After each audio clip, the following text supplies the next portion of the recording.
Welcome to the sixth and final week of the Marist Young Adult Lenten Retreat. I'm BB Chang and I'm your host. On Palm Sunday of the Lord's Passion, Jesus enters Jerusalem greeted by shouts of joy. Before the end of the week, joy turns into sorrow and the cries of Hosanna turn into pleas to crucify Jesus. As you enter this final walk with Jesus, take a moment to quiet yourself and ask God for a heart that is open to whatever the upcoming week might bring. Take a deep breath and breathe out any concerns. Breathe in a sense of calm. State a special intention of hope for the upcoming week as you pray the following prayer.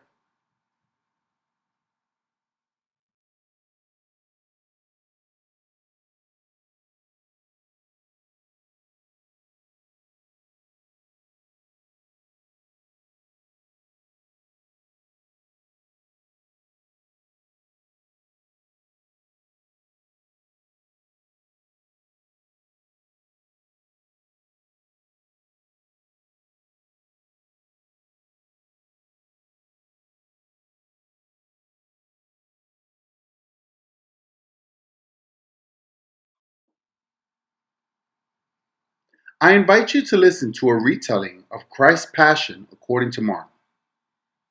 Periods of reflection will be interspersed throughout the reading.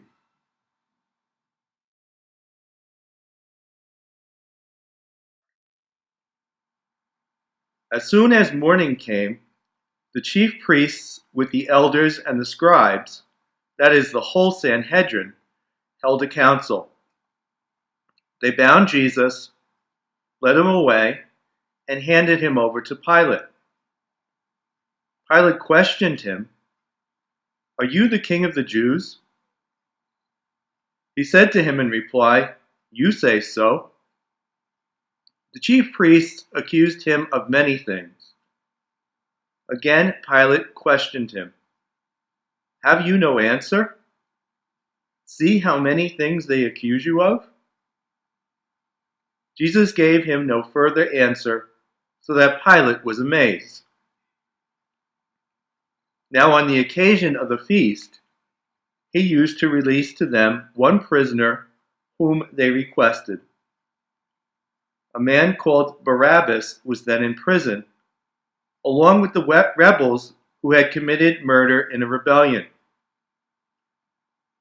The crowd came forward and began to ask him to do for them as he was accustomed. Pilate answered, "Do you want me to release to you the king of the Jews?" For he knew that it was out of envy that the chief priests had handed him over. But the chief priests stirred up the crowd to have him release Barabbas for them instead. Pilate again said to them in reply, "Then what do you want me to do with the man you call the king of the Jews?" They shouted again, "Crucify him." Pilate said to them, "Why? What evil has he done?" They only shouted the louder, "Crucify him." So Pilate, wishing to satisfy the crowd, released Barabbas to them, and, after he had Jesus scourged, handed him over to be crucified. So Pilate, wishing to satisfy the crowd, released Barabbas to them. You have to wonder who these people in the crowd were. Could some of them have been the same people who earlier in the week offered Jesus a warm welcome?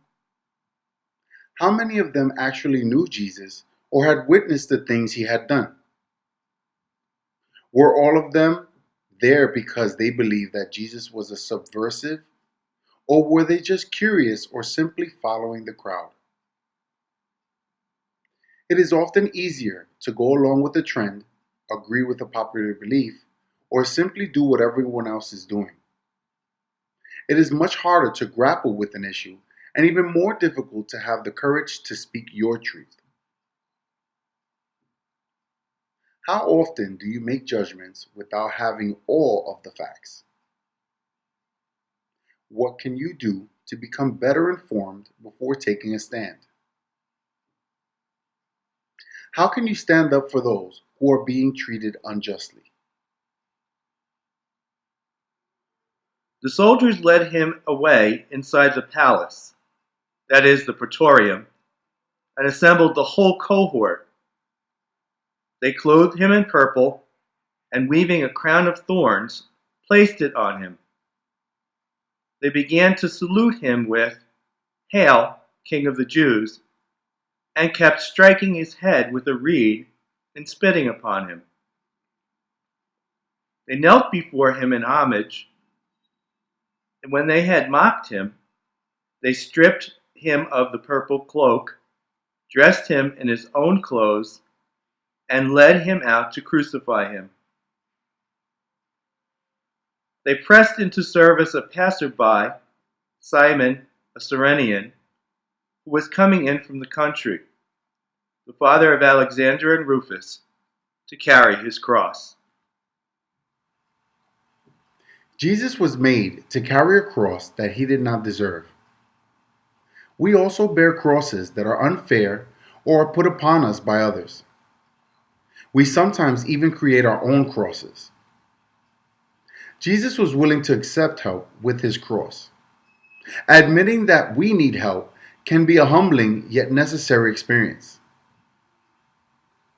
In what areas of your life do you need to accept the help of others? How might you help another to carry his or her cross? They brought him to the place of Golgotha, which is translated place of the skull. They gave him wine drugged with myrrh, but he did not take it. Then they crucified him and divided his garments by casting lots for them to see what each should take. It was 9 o'clock in the morning when they crucified him. The inscription of the charge against him read, "The King of the Jews." With him they crucified two revolutionaries, one on his right and one on his left.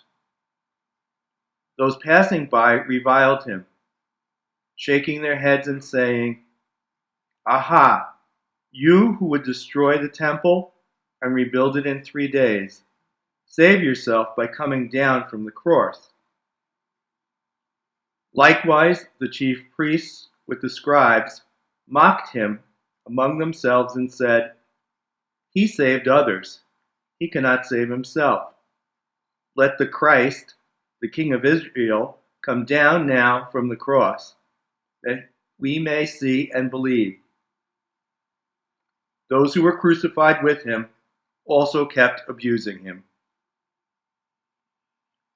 In the end, it appears as if Jesus is all alone. We only hear about those who are mocking him. His only value seems to come from his clothing. His crucifixion is the ultimate dehumanizing act. We can all dehumanize others by our words and actions. Name-calling depersonalizes people, and labeling others allows us to see them as different or as not good. In what ways do you use language to crucify people? How can your words and actions be used to build up others? At noon, darkness came over the whole land until 3 in the afternoon. And at 3 o'clock, Jesus cried out in a loud voice, "Eloi, Eloi, lema sabachthani," which is translated, my God, why have you forsaken me?" Some of the bystanders who heard it said, "Look, he is calling Elijah." One of them ran, soaked a sponge with wine, put it on a reed, and gave it to him to drink, saying, "Wait, let us see if Elijah comes to take him down."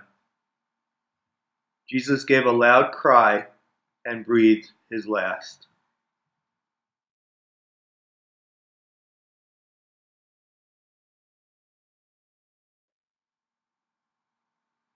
The veil of the sanctuary was torn in two from top to bottom.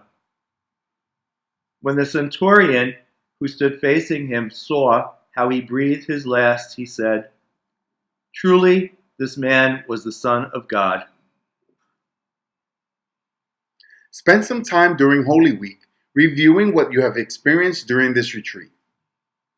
Recall how you have become unbound and what you have gained from entering into the wilderness, coming down from your mountain, and seeking new life and a renewed vision from the living water.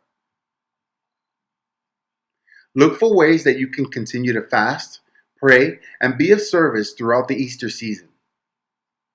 You might fast from criticism and judgment, begin and end each day with prayer, and give the gift of time by helping someone who is carrying a cross. Thanks for joining us for the Marist Young Adult Lenten Retreat. Best wishes for a happy and blessed Easter.